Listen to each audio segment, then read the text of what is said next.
Welcome, ladies and gentlemen. If you didn't see the stream we did earlier, then I should probably introduce things. I'm Adam Steele for the Hot Pole Studios, and welcome back for 2018. So, I promised myself that I wouldn't work on New Year's Day, but as far as I'm concerned, it's just gone midnight. It's now January 2nd. So, today we're going to be talking about audio PC building for music production. Specifically, we're going to talk about what we should do today if you decided to join Team Red. For those of you who may not be aware, there's always been a kind of Intel versus AMD thing going on. And that's been kind of a losing battle for several years, that Intel have improved year on year on year on year, and AMD haven't up until this year. 2017 has really turned things round, and now AMD have Ryzen, which is based on their new Zen architecture, and they have Threadripper, which is their serious high power setup. And depending on what you need out of a machine, these could be more cost effective for you and much more powerful. Like Threadripper processors, like 16 thread monsters and that kind of thing, at prices that are much less than the Intel equivalent, but are arguably as powerful. So last time we talked about Intel i5, i7 and i9 builds, because we're talking about building a machine specifically for audio production. We're not talking about cutting corners. We're not talking about building the cheapest machine you can that will just about get by, because anyone can do that. You can do that by going to your local computer vendor and finding the cheapest thing they have. This is about spending a moderate amount of money for what you need on a machine that you will not really need to upgrade for a year, 2 years, 3 years. This is what I would recommend right now if you were going to invest in a machine specifically for audio production that is going to last. So if you say, oh, I could get this that's cheaper, or I could get that part that's cheaper, yeah, you can. They're probably going to work today, but be outpaced very quickly. So let's switch over to the capture, because this is my laptop, and if you saw the previous stream that we did, which is the Intel one, we went through my favourite local computer builders, Scan, who are a UK-based company who make computers, but also their main business is selling components. And we went through everything they have, and we picked out what I thought at the time was the most appropriate case, motherboard, processor, amount of memory for each build, exactly the type of memories you'd need. We talked about graphics cards and how you don't need an external graphics card at all with Intel based systems. We might need to have a look at some sort of external graphics card, well, dedicated graphics card on these AMD systems, but you don't need anything powerful for audio production. So we left that as an option, as an extra, which does really affect the budget. But if you want to use a computer for anything other than audio production, you can additionally add on a graphics card. Also, backup hard drives I highly recommend. Something that's worth noting now is, if we're looking at the Ryzen and Threadripper, which we are today, if you're looking at getting a Thunderbolt interface, this is not going to be the path for you, because Thunderbolt is an Intel-specific protocol right now. Intel invented it, it's theirs. And as far as I'm aware right now, there have been no motherboards and chipsets for the AMD platforms that have licenses for Threadripper. Thunderbolt. So yeah, have a look at the Intel video that we did. if you specifically need Thunderbolt. Otherwise, every other option is open to you here. So, you can see this big list of things right here. I pasted all the links in the description of the previous video. But we're going to start our Ryzen 5 right here. So let's start with the case, which was going to be the same each time, which we found. What did we find? The silent... So we're going to start with the Ryzen 5. Now, the Ryzen 5 is going to be a reasonable priced machine for if you're serious about music production, but maybe you either do it from the comfort of your own bedroom, or you're kind of starting out.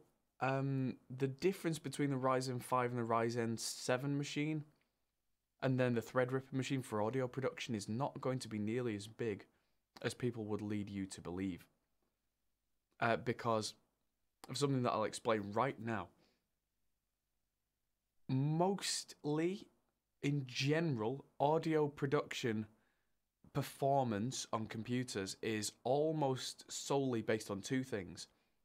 The performance of your interface and the drivers that talk to it, and the clock speed, or the processing speed of a single core on your processor. Because no matter what happens in terms of audio routing, you can have 100 channels, but in a standard mix, they all have to go through the stereo master out of whatever DAW that you're using, which means that they all get calculated, and the best DAWs can split those channels and get them all processed on separate cores, but then they all have to then come back to a single thread, to a single core, be added together, and if there are any compressors or anything on your master bus, that has to wait until all the other processing is done. So you can have 100 cores in your machine, but if it's not fast enough to get them all those threads back out to that master channel, it won't help you. So a faster processor is better in general, than a slower one with more cores.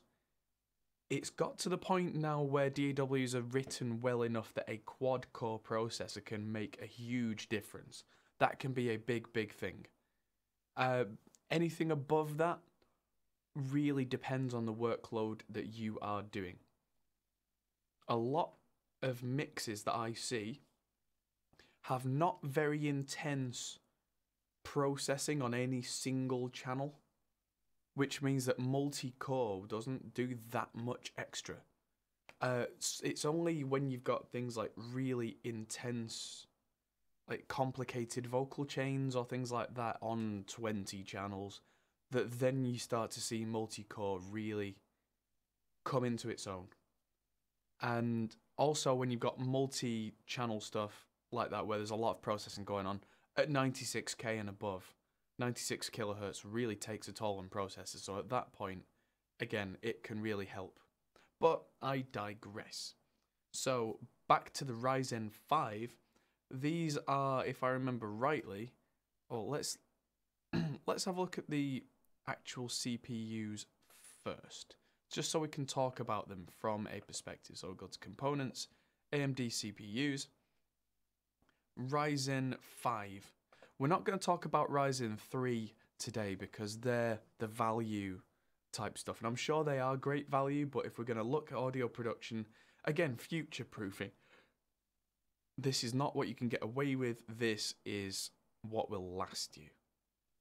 So, yes, 6-core processors seem to be where it's at right now. Now, it's really interesting to me that Ryzen 5, the 1600 and 1600X, are 6-core processors, where the Coffee Lake i7 from Intel, which is their top-of-the-range consumer-grade processor, is only a 6-core.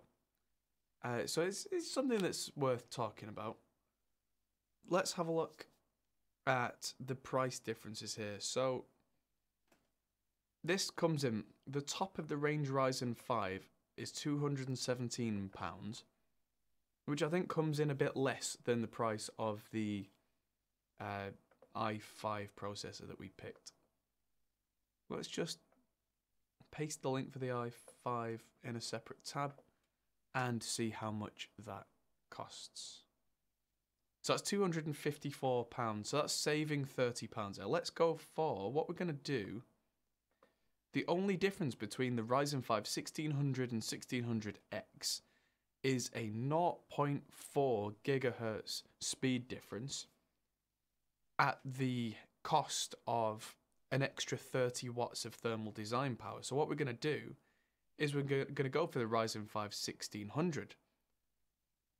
That is to say, we're going to go with the one that's not necessarily cheaper, but the difference between them is so little that if we're going for a middle price machine, I wouldn't be upset with going down a notch on the processor, because it's not kneecapping yourself with 0.4 gigahertz difference. We're talking 5% difference, something like that. When you think about that, maybe a 10% difference, that's tiny.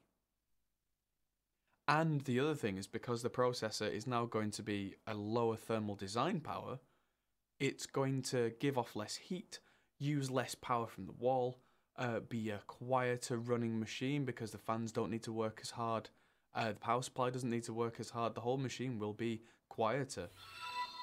Oh, someone subscribed. Hello, Nico Modor. So, that's something for you to think about. The 1600. So we're going to need a motherboard to go with that. So let's look at AMD motherboards. This is the new socket AM4. So what we need is motherboards AMD AM4. And we're going to look at B350 motherboards. We're going to look at full-size motherboards. I've always liked picking full-size ATX motherboards for audio production, because full-size ATX boards tend to have more slots for PCI Express connections, and you never know what you might need those for in the future. Maybe you're going to have your storage on a separate rig and you need 10 gigabit Ethernet, which is expensive quite now, but the price is coming down.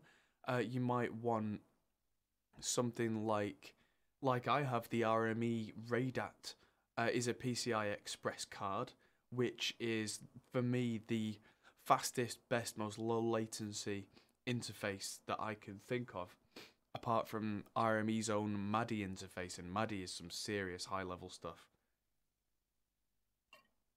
which is reflected in the cost.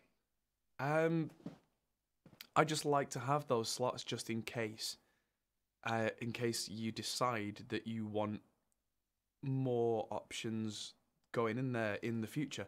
Again, future-proofing. If you go for a bigger motherboard, you'll probably go for a slightly bigger case. If you go for a bigger case, you'll have more airflow. If you have more airflow, then you will have the benefit of extra cooling. These are all things that slowly add together. So, let's look at the prices. The Asus Prime B350 Plus. Let's have a look at this. The B350 chipset is the one that I would recommend to go with a Ryzen 5. It's kind of the middle of the road. This doesn't look like the cheapest motherboard of the bunch, which is absolutely fine with me.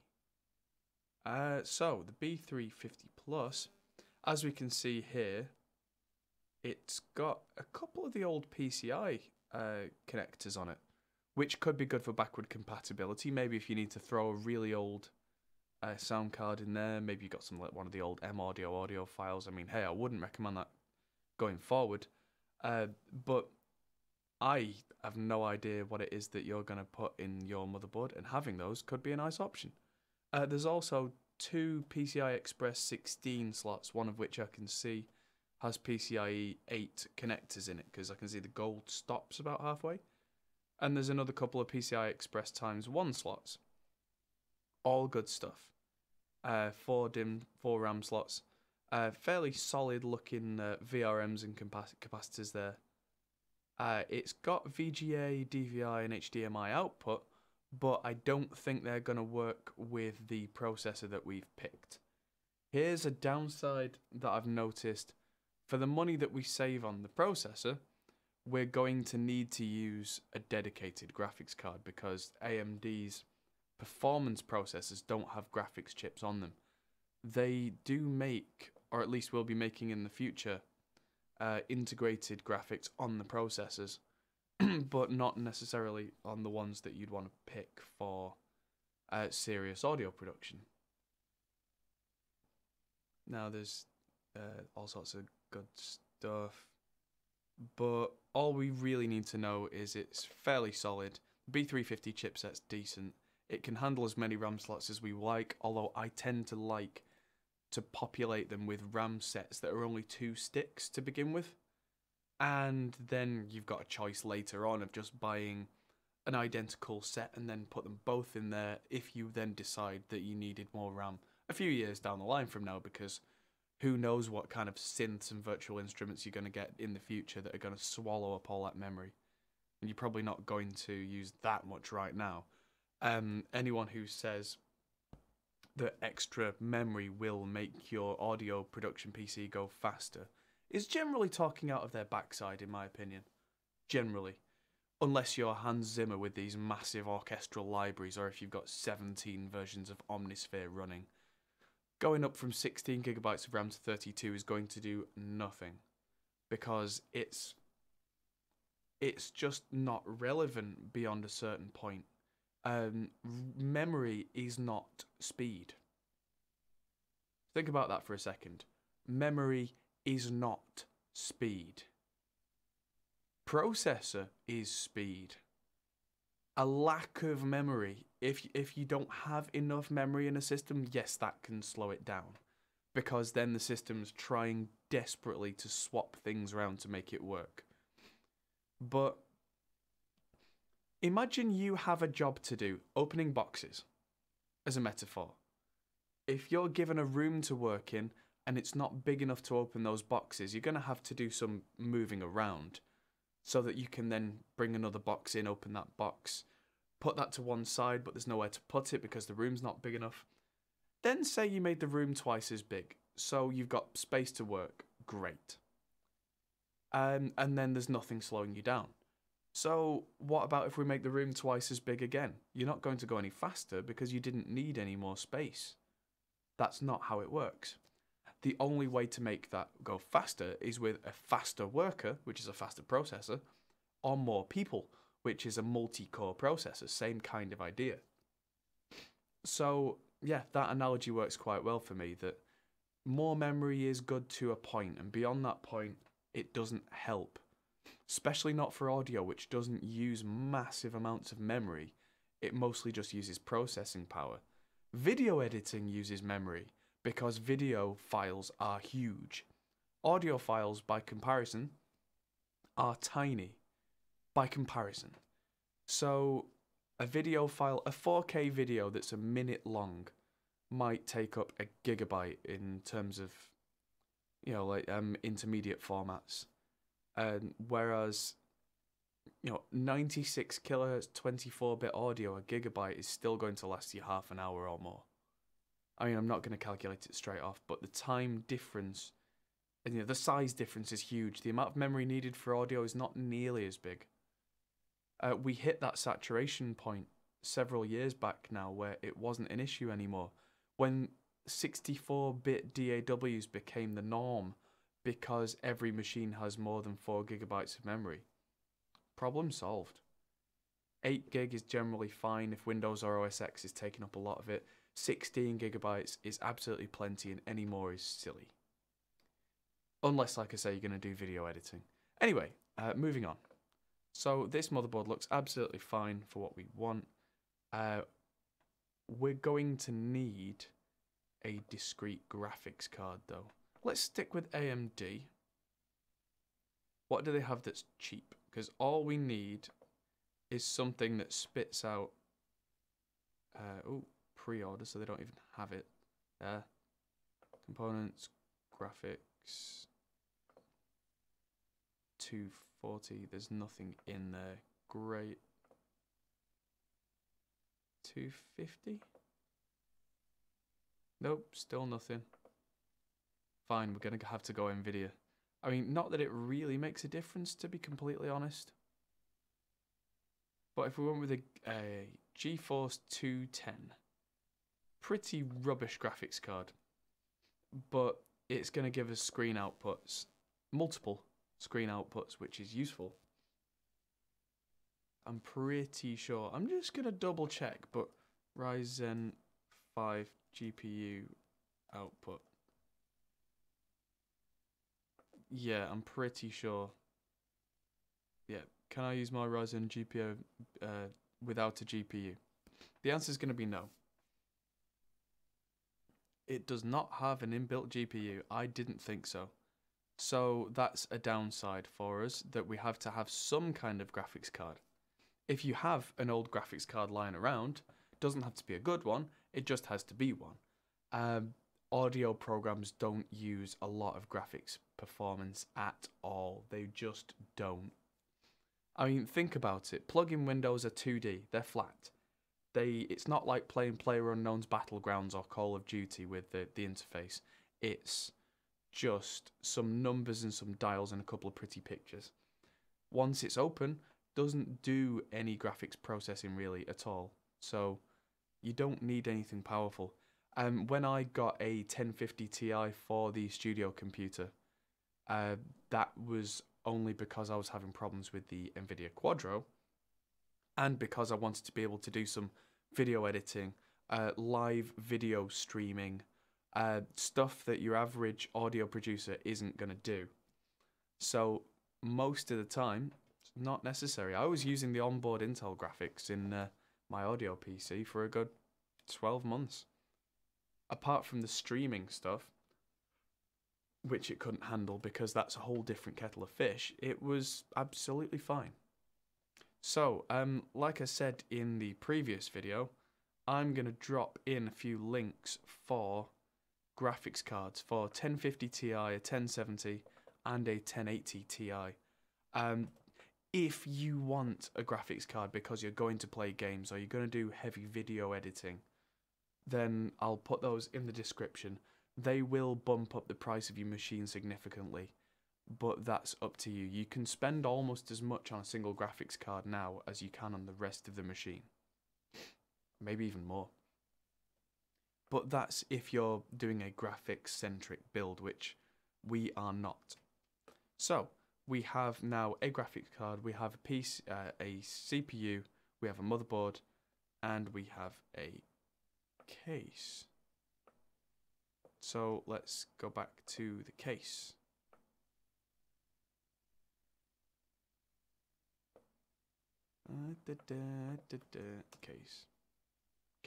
Case. So let's add that to the basket, because it's a nice ATX motherboard size case. We didn't want one that won't fit a full size ATX.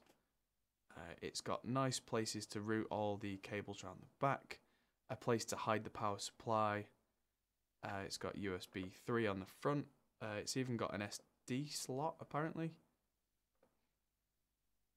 That's nice. But yeah, USB 3's on the front, great for audio producers, because so often we're giving either USB sticks or, portable hard drives to each other to exchange files. And it's nice not to have to root round the back and look like an idiot, or be stuck with USB 2 speeds that take all day. I have a USB 3 thumbstick that goes at like 120 megabytes a second, and that means that I don't even have to sit and wait in a session. A guy turns up with that as a thumb drive, stick it in, copy, done, right, let's go, we're off. Saving time is a big deal when you're getting paid by the hour by someone.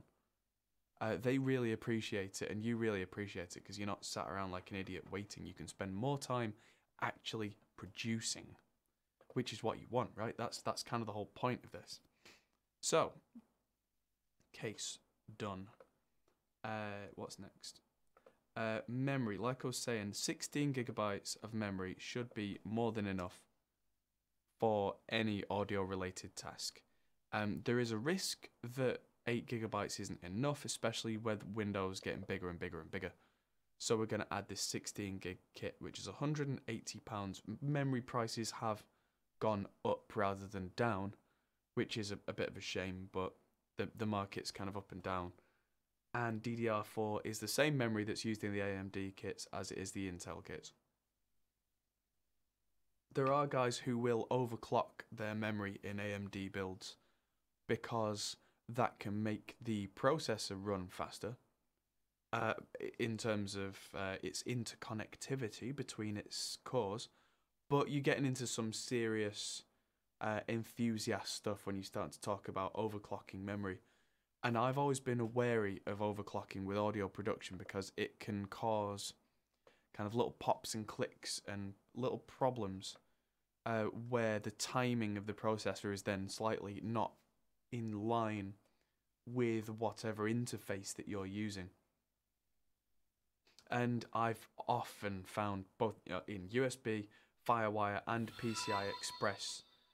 Thanks for the subscription, Ken. In all those types of interfaces, overclocking the processor caused pops and clicks, no matter what the buffer sizes were or anything, and then taking those overclocks back off instantly remedied problems. So I would rather get a slightly more powerful machine that I'm paying more money for that I know will be stable than cheap out, overclock it, and then watch it not quite do what we want as audio guys. It's one thing if you're playing a game and you get a slight graphics glitch, but if it's there and gone and it was, no consequence to anything, that's one thing. But if you're mixing or recording audio and you get a glitch that's then forever on the recording, you've lost that take. It's not acceptable. So we can't be risking those kind of instances. Stability really has to be the number one priority for us. And then from there, speed is a bonus. I used to use an old PC that I'd been tinkering with in the studio way back, and it would crash on me sometimes. Not a lot, but often enough that it was embarrassing in front of clients. When it happens to you in your bedroom every few weeks, so there's enough time between them that you forget about it and it's not important, you don't bother. But when you're being paid by the hour and more than once a month you've got a client staring at you with daggers because you've just lost a critical take while your computer blue screened, you need stability. You need to pay for it. And it will pay you in kind because your clients will come back because there are no blue screens.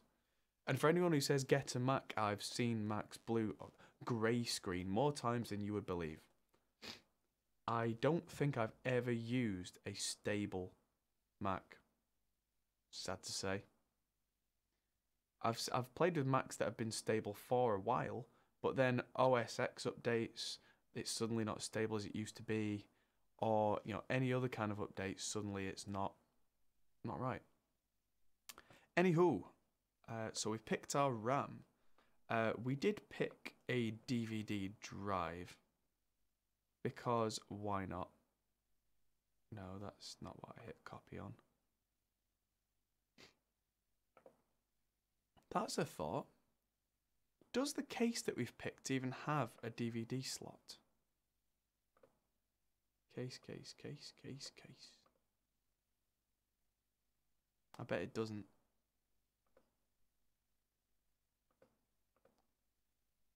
Oh no, it does. Good. It's got these bays up here. And it's got a flap on the front. Good, because a lot of these cases now in 2018 even, just don't have drive bays anymore. So it's something that you've really got to watch out for. Because it's still common for artists that we work with as audio producers to ask for a CD with, or a DVD with all the files on it. Usually a CD to listen to in the car. I more often than not send things to people via WeTransfer or Dropbox or whatever their digital method of storage is. But there's the odd one who asks for a CD, and not having a CD burner isn't very, yeah, it's not great. Although, actually, for this build, let's do something a little different. Let's take that away, and let's see if there is an external DVD drive. Let's see if there's one that's cheap. Yes. Okay.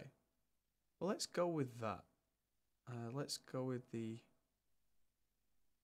shiny little Asus drive. It costs a little more, but it's a USB external DVD writer. And what that means is we don't need to fit it in the case. It can go away in a drawer until it's needed. And when it's needed, you just plug it in and you go.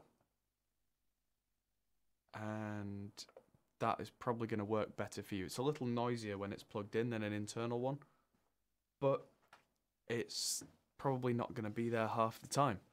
That's entirely up to you. If you want to stick with an internal DVD drive, I've always stick with internal drives. They just work for me. I mean, my previous studio computer had 4 DVD drives in it, 4 DVD writers, because I would use Nero with the multi-burn technique. Because quite often a client, a few years ago now, that's why I don't have this anymore, a client would ask me for maybe 50 discs or 60 discs. And when it only takes 2 minutes to make a disc, times that by 50 or 60, and you're looking at 2 hours. If you can do 4 at once, you divide that time down, so you're looking at more like half an hour, which makes it more doable. So that was something that I did, which as demand dropped off, I just don't bother anymore. I've still got 2 DVD writers in the Silent Studio PC. They're the only things in there that make noise, and they don't make noise until they're called for, which is cool. But yeah, I still quite often get clients who ask for 2 or 3 CDs, and being able to throw 2 in at once, time saver. But not the end of the world. So we've thrown in one of these, and I'm going to copy this over into our Ryzen 5 list. Now, onto hard drives.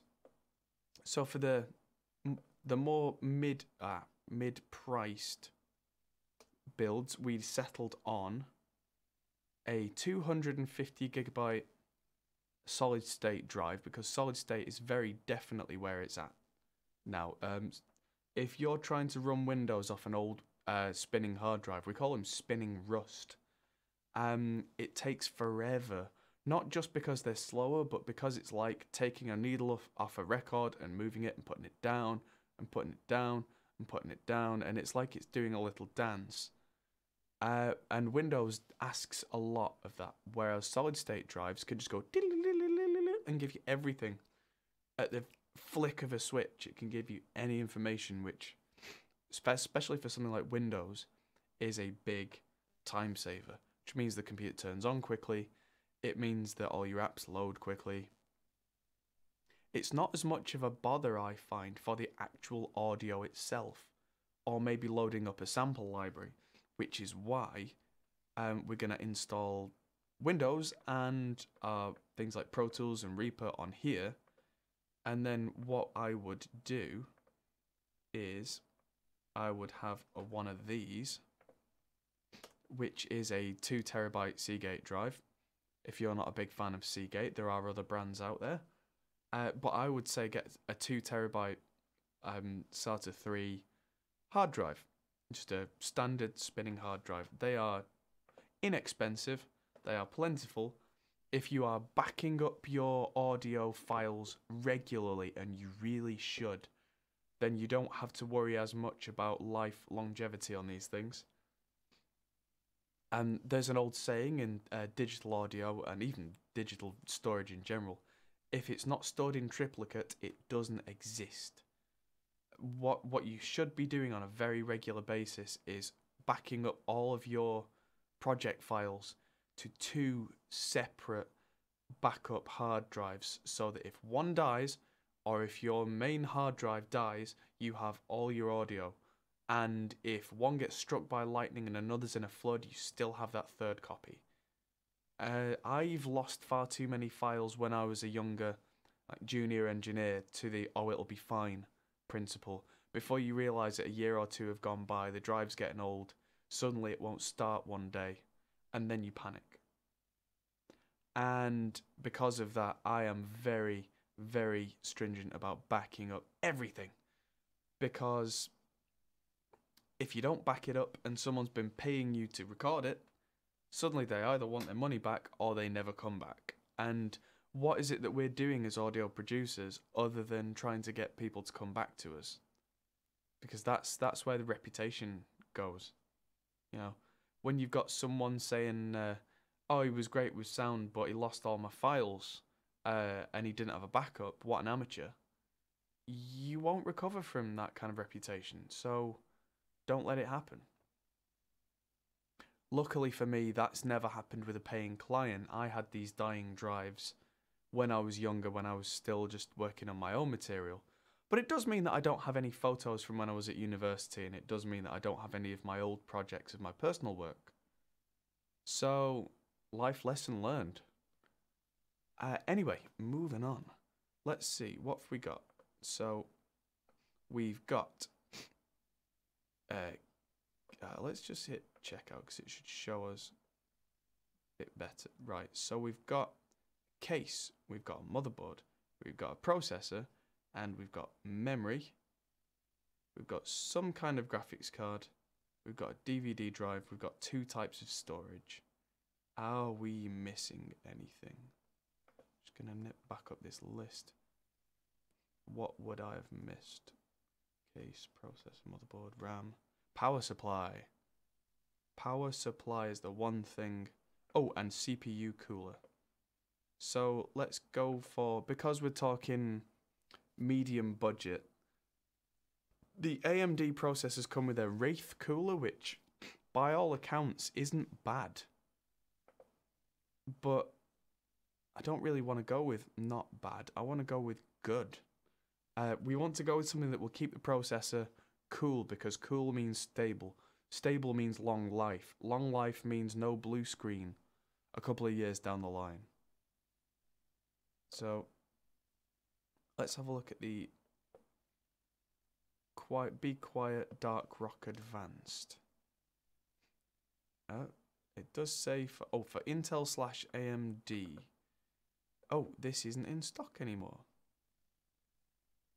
Let's just see. Cooling air.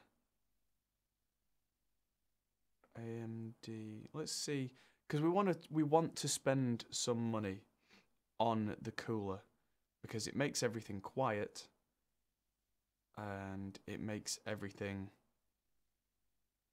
work for longer. Be Quiet Dark Rock. For an extra couple of pounds. Yeah, there we go. So this is the Be Quiet Dark Rock 3, which is in stock right now. The processor that we picked has a 65 watt thermal design power, and this cooler can handle 190 watts, which means when the processor is absolutely at full blast, full tilt, this cooler will be nowhere near its limits. It will laugh it off. It will gently, quietly push some air through. If it feels like it's getting a little warm, it can kick its fan up a bit and just gently get rid of that heat without you worrying ever about your processor getting into anywhere near dangerous territory. Which means that if for some reason you've not cleaned your case in a while, so it's full of dust, any other reason like that, it's still, even at a compromised state, or if the airflow is poor inside the case, it won't be struggling and you won't have temperature issues, which can lead to real problems. So we've added that into the basket now.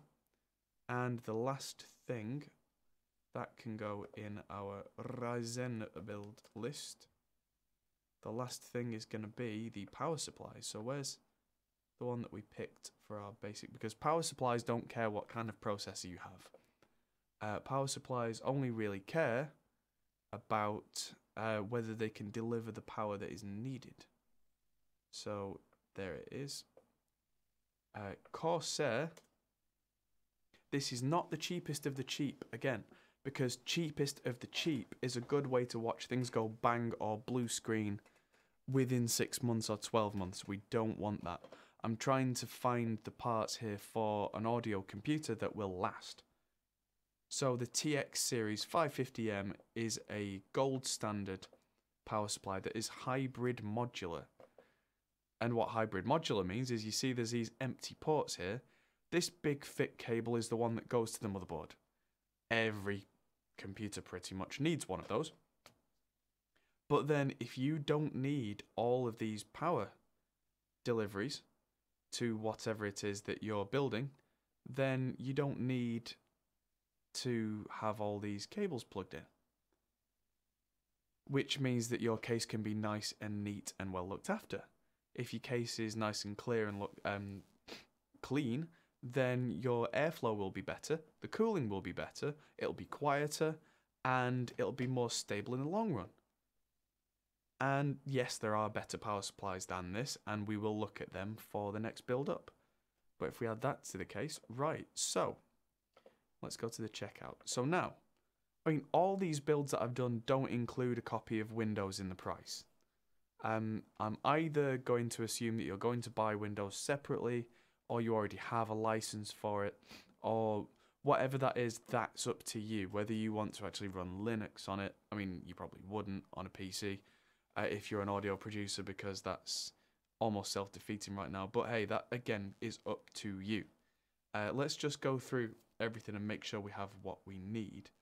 But this is probably the cheapest solid audio production PC that I would recommend for 2018. So we've got case, power supply, a motherboard, a processor to go in it, RAM to go in with that, 2 types of storage, a CPU fan to keep it cool, and a graphics card of some kind so that we can see what's going on. And that comes to £826.68. So again, not including Windows, but that is a pretty steady machine right there. And let's just paste that price down here. So that should be 1, 2, 3, 4, 5, 6, 7, 8, 9, 10. 1, 2, 3, 4, 5, 6, 7, 8. What am I missing? That power supply is probably not in that list yet. Let's just make sure that's in here. Hey, spreadsheet hell. Welcome, welcome, welcome. And oh no, that was in there. The motherboard's not in the list. Again, I'm going to be pasting all of these into the chat or into the description at the end. I mean, there are some alternatives out there, but hey, if this is what you want to do, great. So, we've got the processor there, we've got the memory. The storage was definitely in there. It'll be the graphics card. I mean, this you can barely even call it an NVIDIA a GeForce 210. You can barely even call it a graphics card, but it's a something. And for these AMD systems, if we're not going to go with a £200 graphics card, then we're going to need something to make sure we can see what we're doing. Apologies, I have a very itchy nose. So that's a Ryzen 5 audio build. And looking at my big list, if you want to throw in any of these graphics cards, they will then cost you that much on top. So let's say that we wanted to play a lot of games at 1080p as in our downtime. So, ooh, hello. Ah, right, okay. I've put the name at the start. There we go. Let's say you wanted to play something like PlayerUnknown's Battlegrounds. Call for price. Okay, so that's not a thing anymore. But let's look for an affordable... There we go. Huh, how about that? let's look for a 1050 Ti that's actually got a fan on it, because the one that I recommended, the Calmex, is great, but if you're not going for a completely silent system, they do get quite warm. And again, like I was saying, longevity, you don't want that. So for an extra £160, so that would bring our total up to just under £1,000 in terms of English, Great British pounds sterling. That would be what I would consider to be a great audio production machine that's also a fairly decent gaming rig, where the weak point probably is the graphics card. If you want to spend more money on a graphics card, you can, but then you're getting into the territory where you're looking at getting a better power supply, and then you're looking at the territory where it's like, well, if I spent this much on it, I may as well buy this, I may as well buy that. So, moving on, let's look at a Ryzen 7 build, and this is where we start looking at what I consider the pinnacle of sane computer building. And then the Ryzen 7 build, sorry, the Threadripper build, will be the insane building for audio, because I don't really think that the Threadripper stuff is necessary for audio right now. I mean, if you're getting to the levels where the top of the line Ryzen 7 and the top of the line i7 Intel stuff isn't working for you, either you've got deeper problems, or you're probably at the kind of level where you can afford some real bespoke solutions. But that is your prerogative. So, moving on, Ryzen 7. Let's clear out our basket, and we will begin again.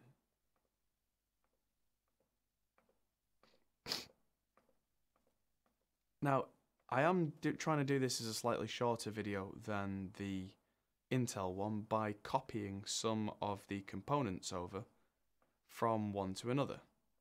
Now, that's not because of anything other than the fact that, like, a case doesn't care what processor you've got. If it's a great case, it's a great case. That kind of thing.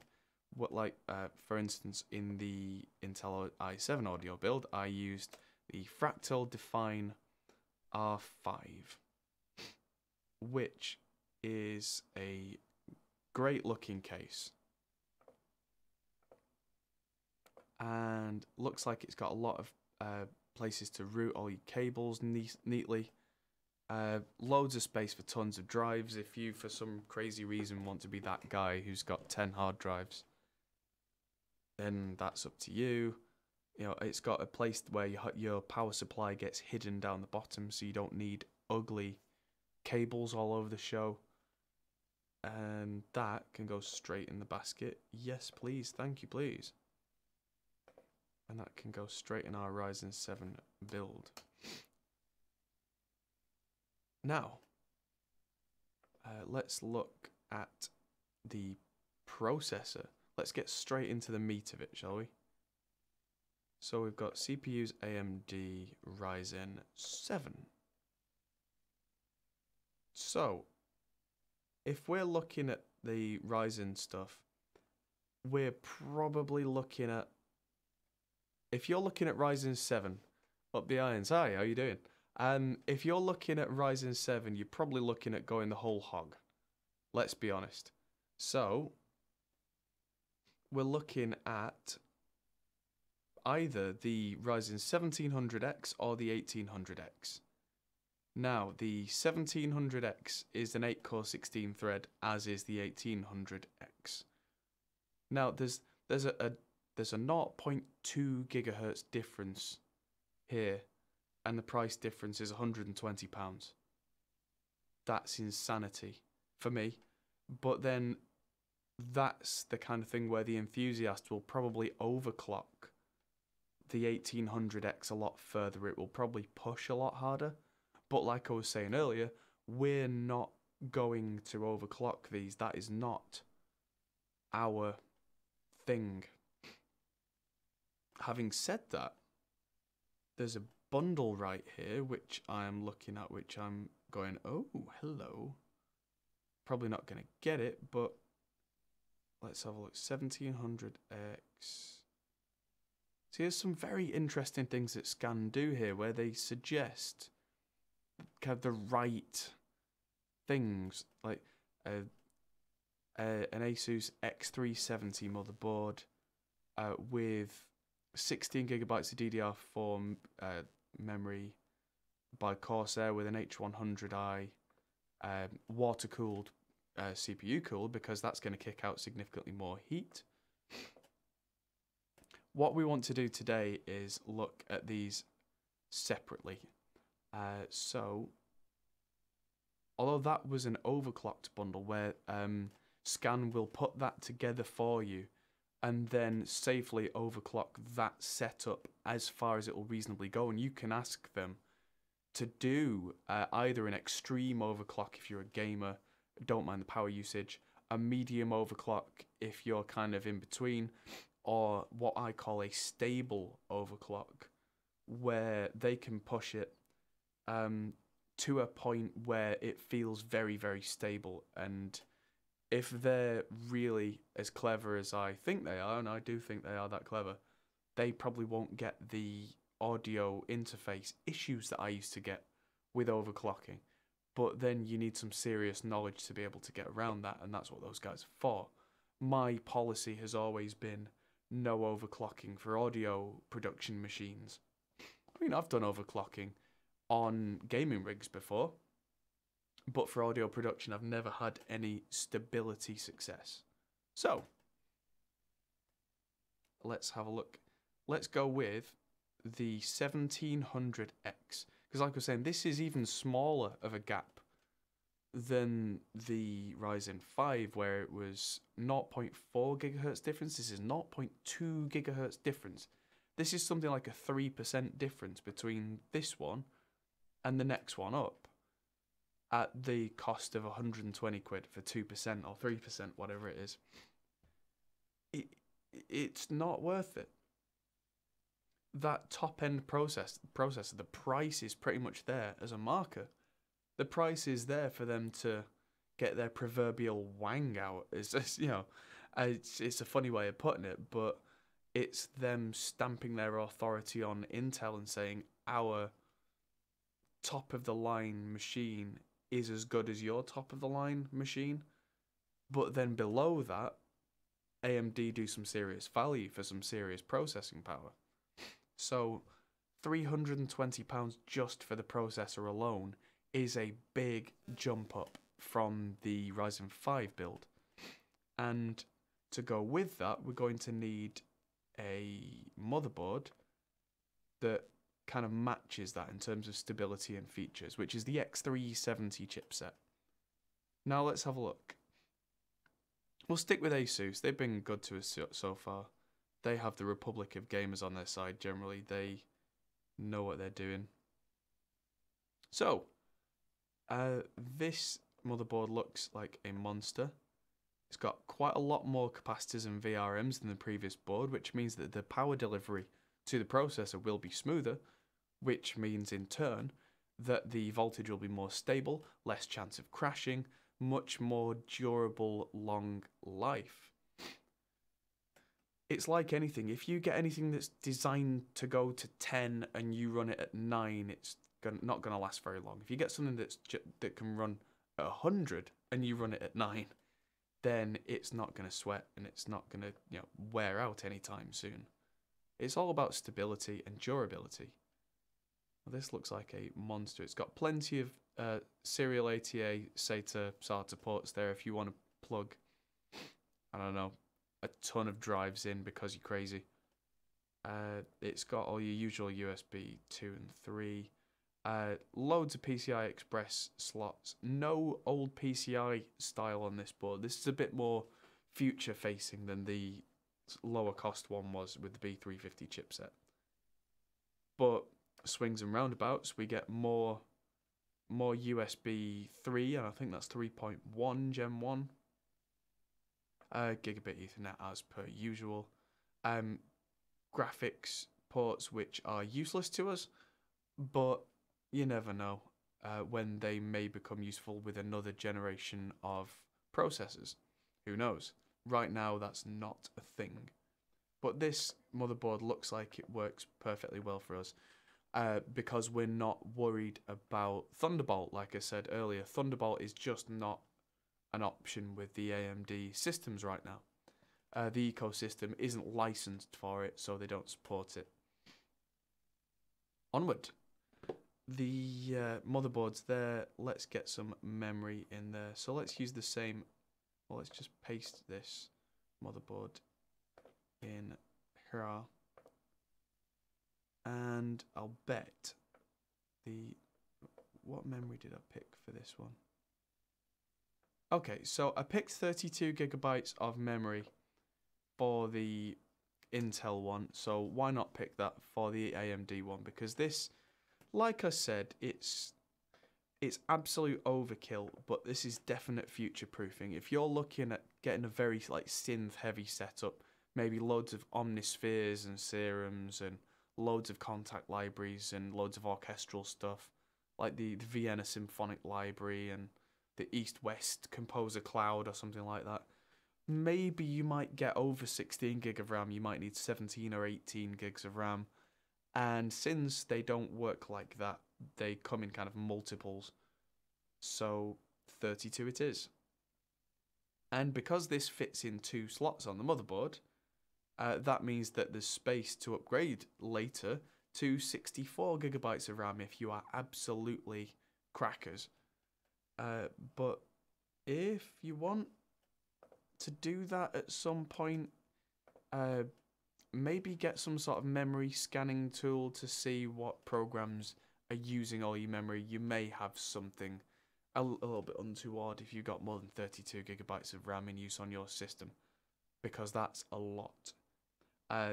The systems that I have that have 32 gigabytes of RAM in never get anywhere near that kind of usage.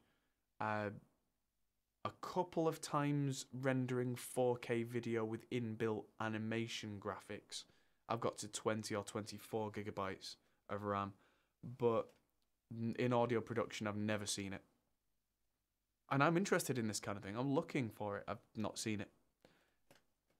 If anyone does see an audio production machine that uses more than 16 gig of RAM at a time, I don't mean has it in it, I mean that actually uses more than half of the RAM at one time. Let me know, I'd love to see what does that. So, moving on, I must have already pasted this in here, but it looks like a serious processor is going to need a serious... Shush, Siri. Serious, not Siri.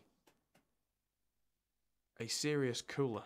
So this is an AM4. Go away. This is an AM4 socket cooler from Corsair that is an all-in-one, which means it's technically water cooling, which anyone who knows anything about mechanics knows that liquid cooling is generally more effective than air cooling because of contact and removing heat from a source. But full water cooling systems can be terrifying because there's a massive potential of leakage. What these all-in-ones are designed for are guys like us who know about it but are not going to risk their systems, because they're critical systems, and we're not enthusiasts for water cooling. So what you do with this is it comes ready done, it's ready filled, it's a sealed unit. We never see the liquid. So that block there gets strapped to the processor, and this bit, the radiator, gets strapped either to the roof of your case or the back or somewhere else in the case so that air can pass through that instead of a big fat lump sitting on top of the processor, which is what we've had getting bigger and bigger and bigger for years. I mean, I've never really been worried about big coolers, but they were starting to get a bit silly.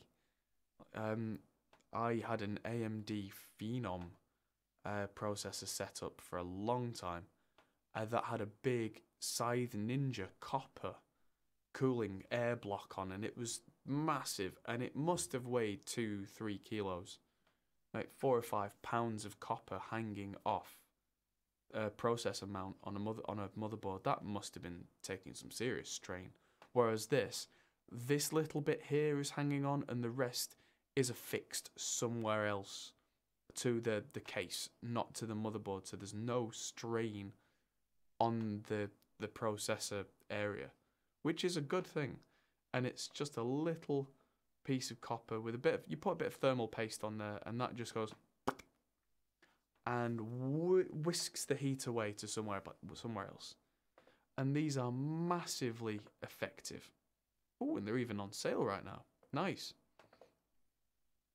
Now, this one's a 280mm radiator, which is a big, fat radiator. I'm just going to have a quick look at the case again to make sure it's got space for a 280mm rad. Because I may have overdone this.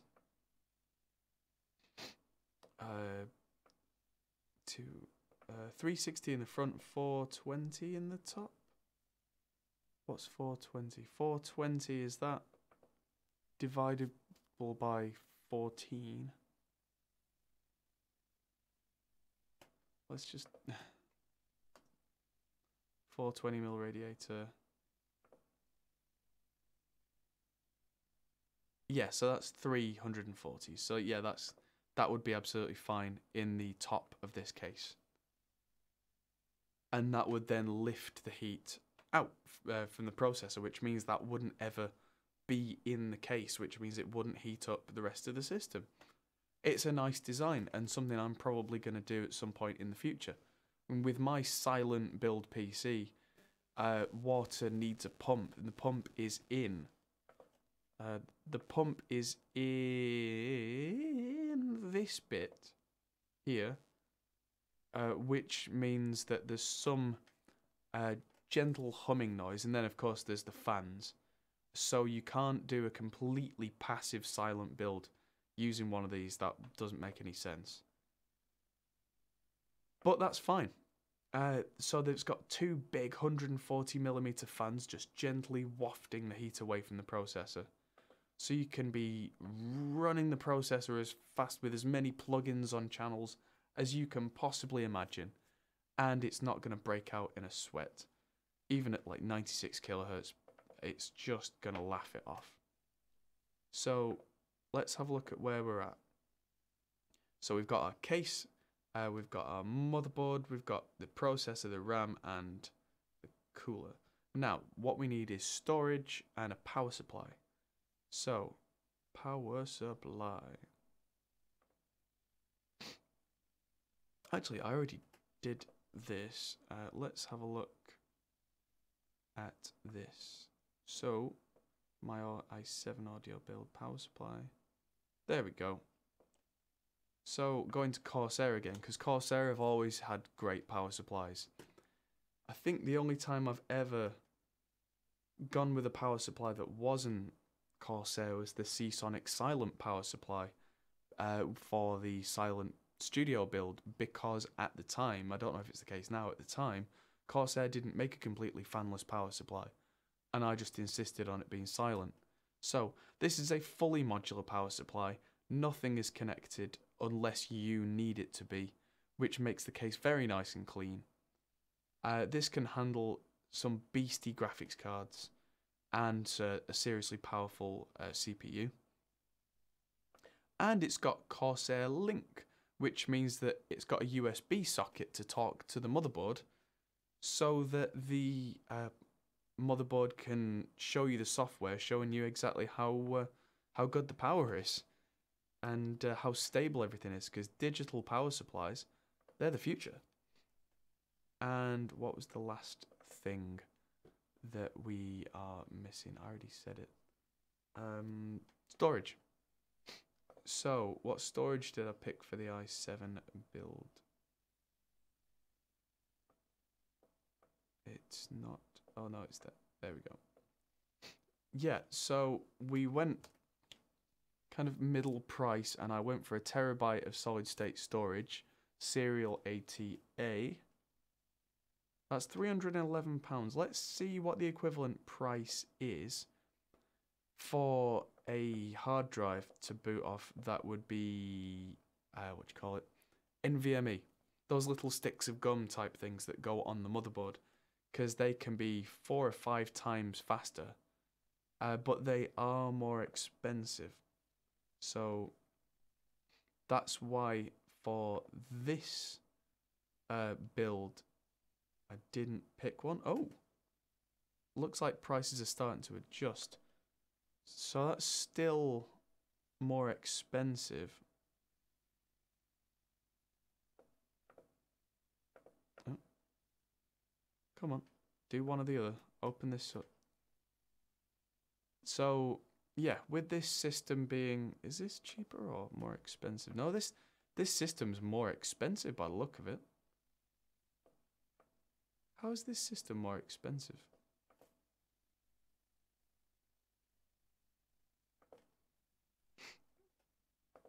What have I picked here that's more expensive? Ah, accidentally added that in as well. Right, okay. So let's take out the Samsung 850 EVO for £311 and add in the Samsung Polaris for £412. So for an extra £100, we go from a 500 megabyte a second read to 3,200. So this is 6 times faster for an extra £100, and the price of this system all in, not including Windows, like I said before, is £1,571, which is, if we look at the price of the i7 1650, still a good £70 less, with that NVMe drive that is stupidly fast and all the similar rock solid components. And I guarantee you this system, if I was to buy this, would knock the socks off any audio production machine that you've seen. I mean, any Mac, apart from maybe the most recent Mac Pro, would just be left in the dust by this thing. So this is what I would consider to be the pinnacle of, like I was saying before, sane computer building. So I'm just going to make sure that this link is in my setup right here.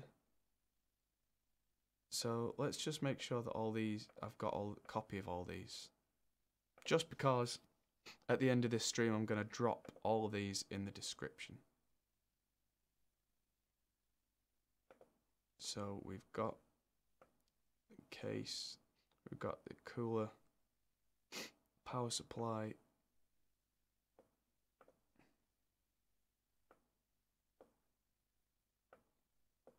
come on, down you go.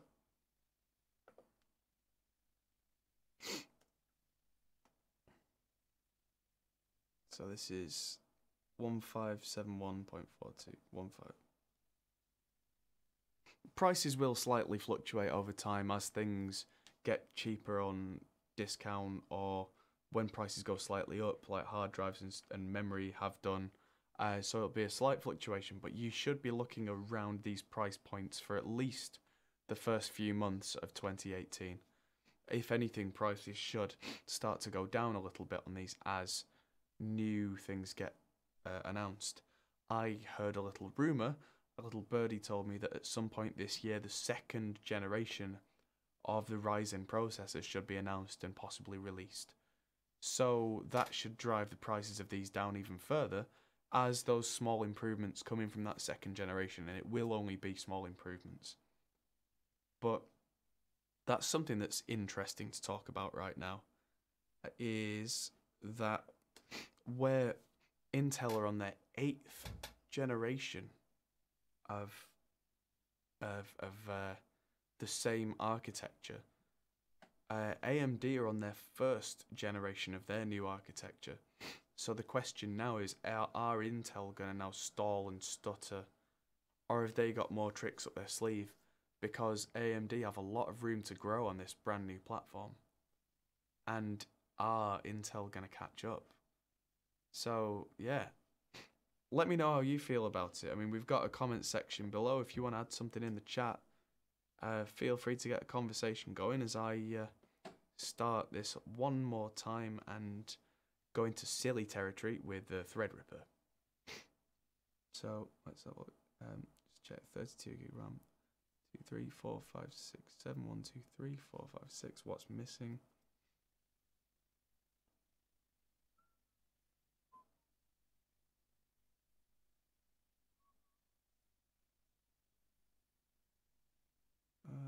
Ryzen. Oh yes, the processor. Doig.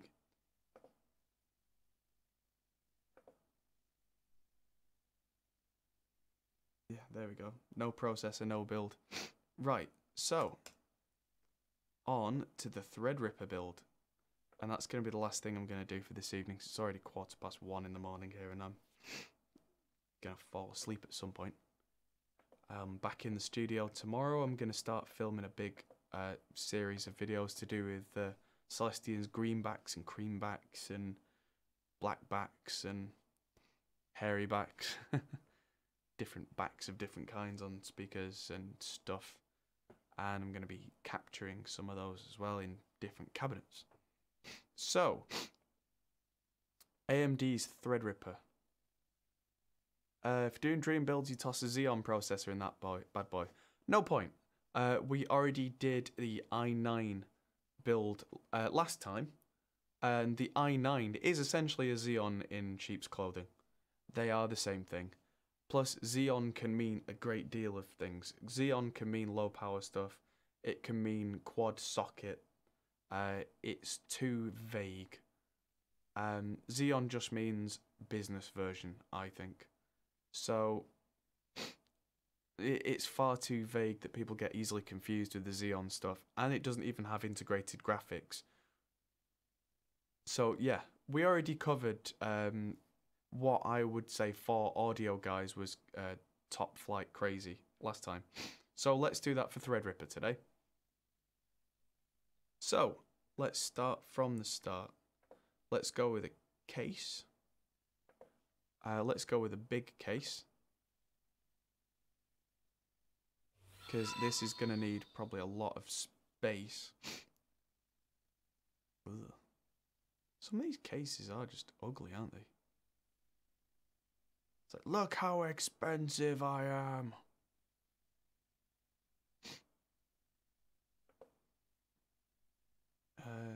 Be Quiet Dark Base Pro. That looks like my kind of thing for a big computer build.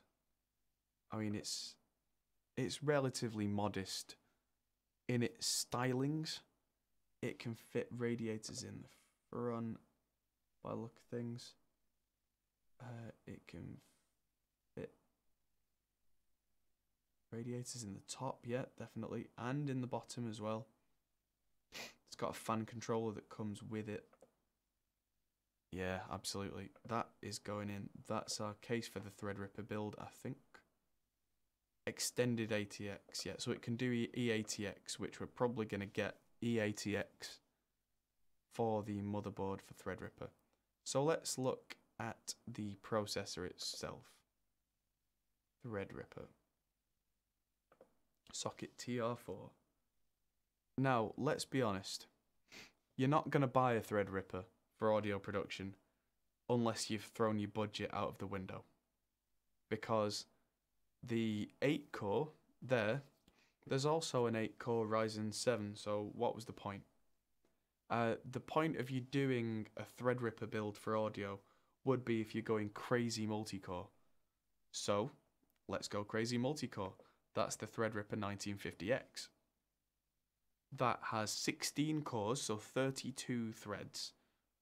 3.4 gigahertz that goes to 4 if it's not, under complete thermal panic. It's a 180 watt CPU, and in tests that I've seen, they really do use 180 watts. They get warm. That heat has to go somewhere, so we're going to have to deal with that. So, next, we'll go to motherboards. Then we're going to have a quick look back at the case. So, motherboards, TR4, X399, that's us. So, at the bottom of the list, and then work our way up till I see something I like. The Asus ROG Zenith Extreme. Extreme! You gotta love Extreme. It's nearly £500 for a motherboard, and look at that beast. That shroud there tells you exactly what speed it's running at. It's got all this space. What is that card? I'm interested to know what that card is. But look at the size of that processor bay. That's the size of the processor. They are like it's like a postcard. They're huge. It's ridiculous. So what does this motherboard do for us? Oh, it's got a 10 gigabit LAN card that comes with it. So if you've got external storage that's solid state, it's still not going to get slowed down. I don't know why you would do that, but if that's your thing, it's there and it comes with it. It's got lighting control for RGB, woo, which I personally couldn't care less about, but that's just the audio guy in me going, yeah, but what does RGB do for the sound? There's a... Oh, if you get M2 drives, like we were talking about with the NVMEs, there's some sort of cooling unit that they go in. I'm not sure that does anything, but it looks pretty. There's a fan controller. Shielded audio, superior sound. Ha! Yeah, I bet. I bet it's barely better than any of the crap you get in those, like, you know, basic level interfaces that we use now, but kind of pat them on the head and go, oh, bless. Because, yeah, compared to the amount of money that we spend on converters, it's kind of feel sorry for them. But anyway, as a general motherboard, this is an absolute monster, and it's going to be stable as you can possibly get as well, which I think is incredibly important in these kinds of builds. It's got 8 RAM slots, so if you want to go absolutely crackers crazy with RAM, I think it'll take 256 gigabytes of RAM if that's your thing. I mean, that's actually overkill for what I would recommend in an overkill build, because taking up all 8 slots is going to take a lot of power usage and draw stability down. But if you could get 128 gig that's 32 gigabytes on a stick, so there's only 4 sticks, that is something I would recommend, money aside. Now, where are we at? Stretch, there we go. Oh, how's my level, by the way? Is everyone hearing me okay? I mean, I'm getting responses off people and no one's saying no sound, but there's something that you've really got to keep in mind with a Threadripper. That's the CPU power socket. That's another CPU power socket, and you should really be plugging them both in, because the processor itself draws that much power. It needs all those pins. Scary. That's a USB 3.1 Gen 2 socket. Nice, easy kind of clip, which I don't know why they didn't come up with that earlier.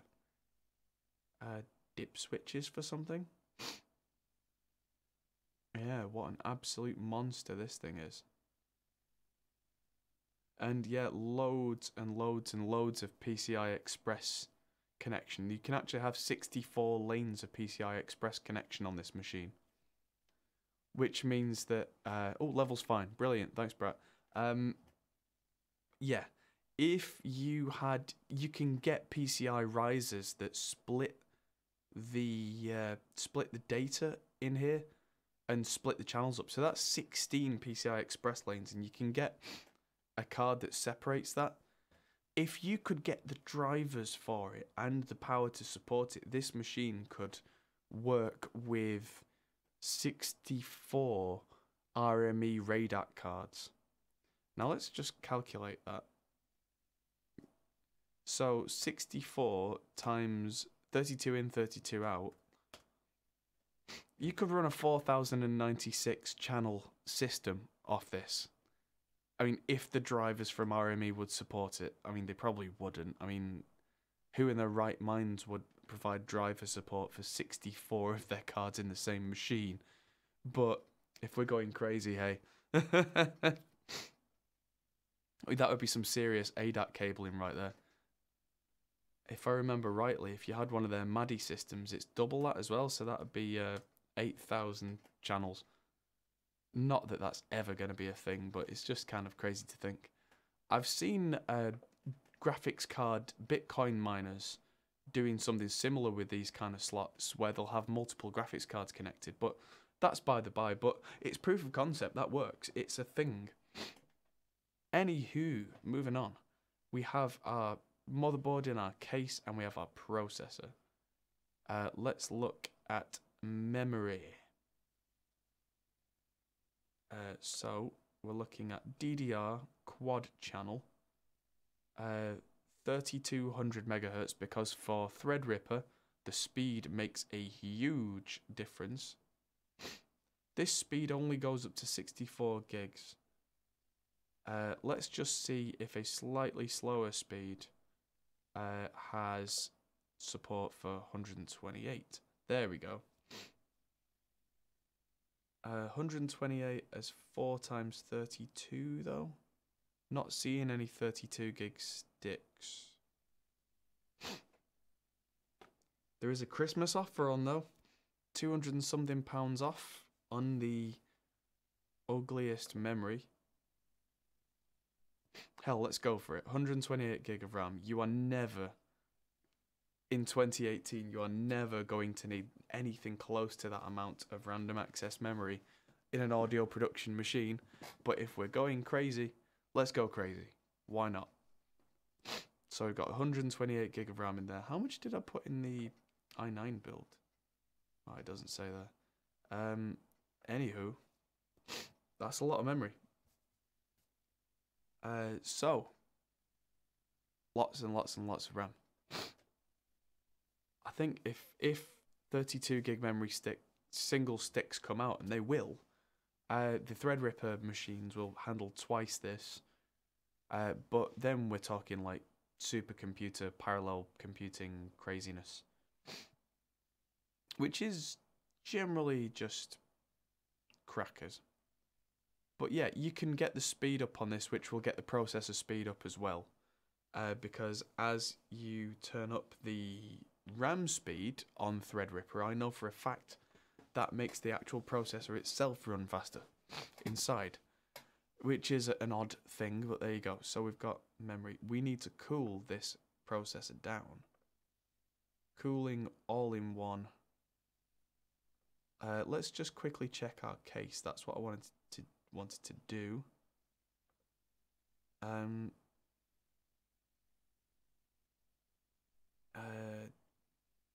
Motherboard tray. Features. I'm not seeing specs. Fan bays. 6 times 140mm. Front radiator 420mm. Top radiator 420mm. That's what I wanted to see. 360. So it supports triple radiators in both sizes on the top, which means that we can get a triple radiator, hopefully one that will fit a TR4. That's what we need. We want one that fits a TR4. Specifications. So not this one.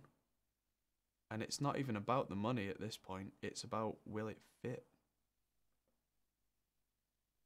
Because if it won't fit and it won't cool, then we can't use it. TR4 using brackets included with CPU. Oh, okay.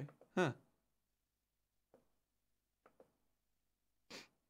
So Arctic's liquid freezer is a 360mm radiator, so a triple radiator that comes with 6 fans. Gee whiz, that's massive.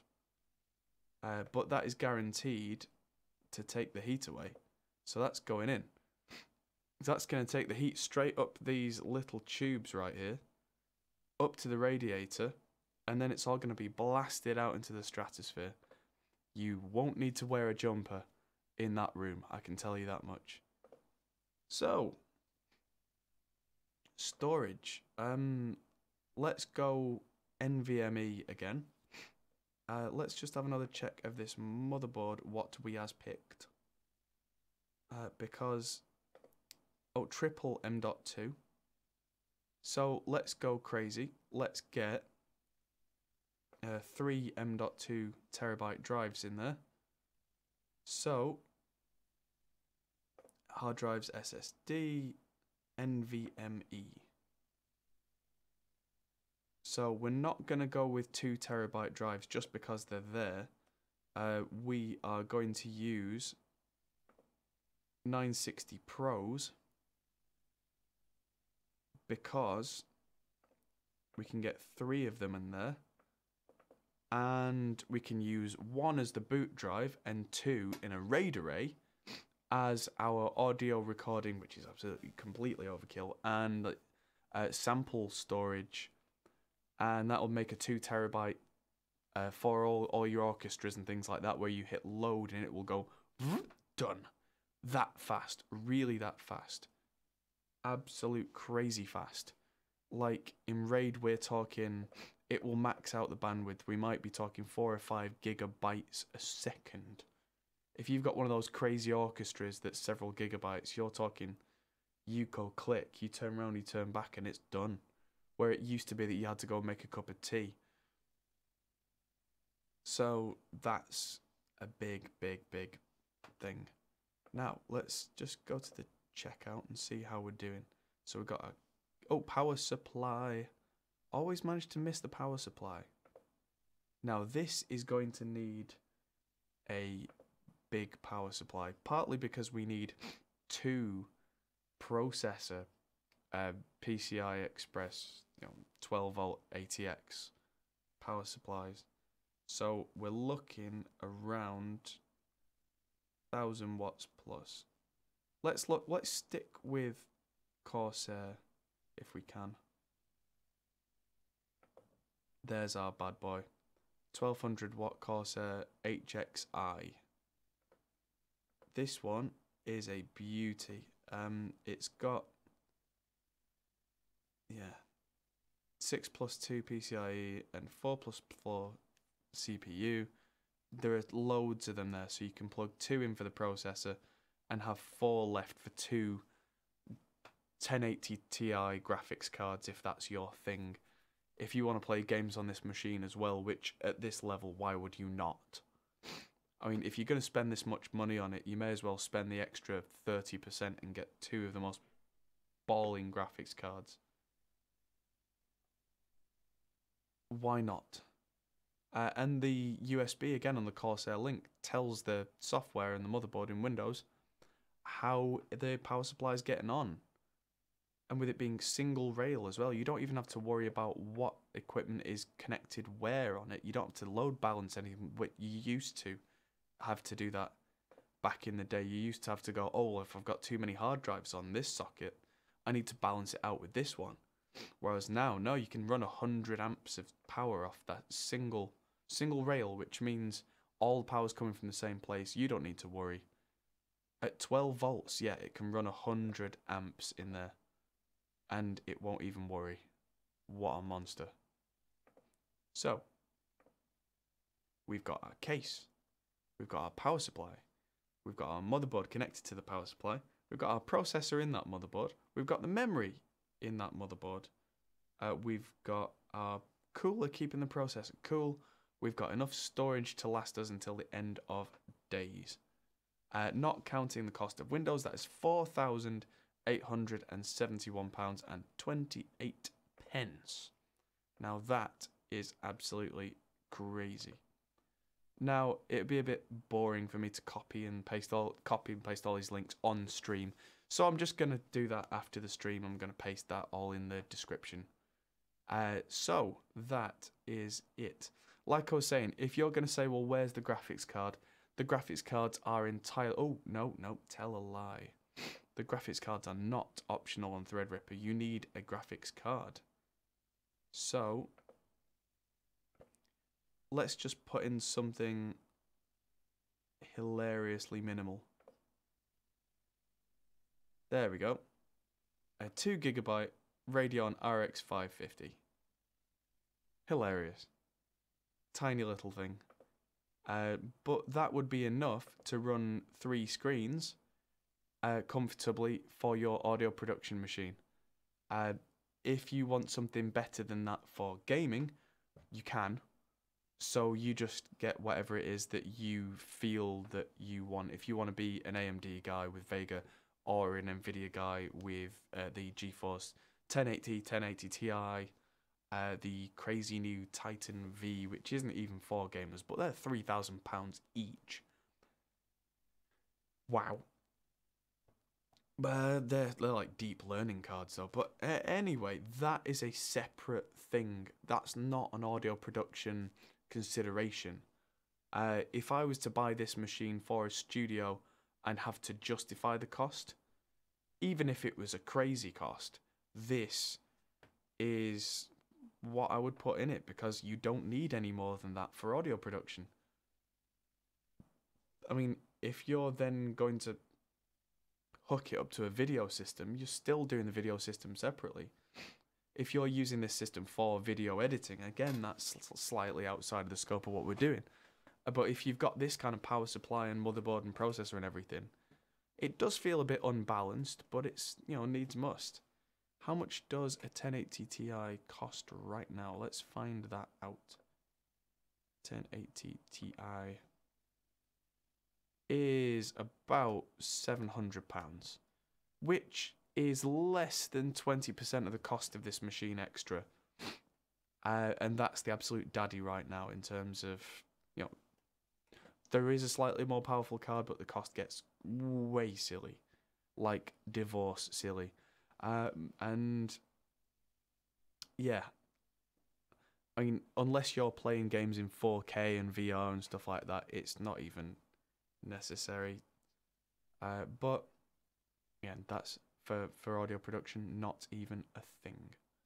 So I think that just about concludes today's part picking. I'm going to leave all the links in the description. So any questions, anybody, fire away. Now is the time before I disappear off to my pit for the evening, where I shall wallow in my slumber until the next day, where filming begins anew. If not, if no questions, then I will simply sign off and say thank you for watching, and I will see you in the next video. Just leave it a minute or two so we don't miss anything.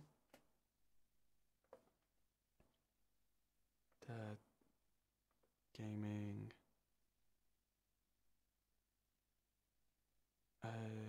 Anyone? Anything? There is quite a delay on here, so I don't want to cut the stream too early, just in case people type it and they go, no.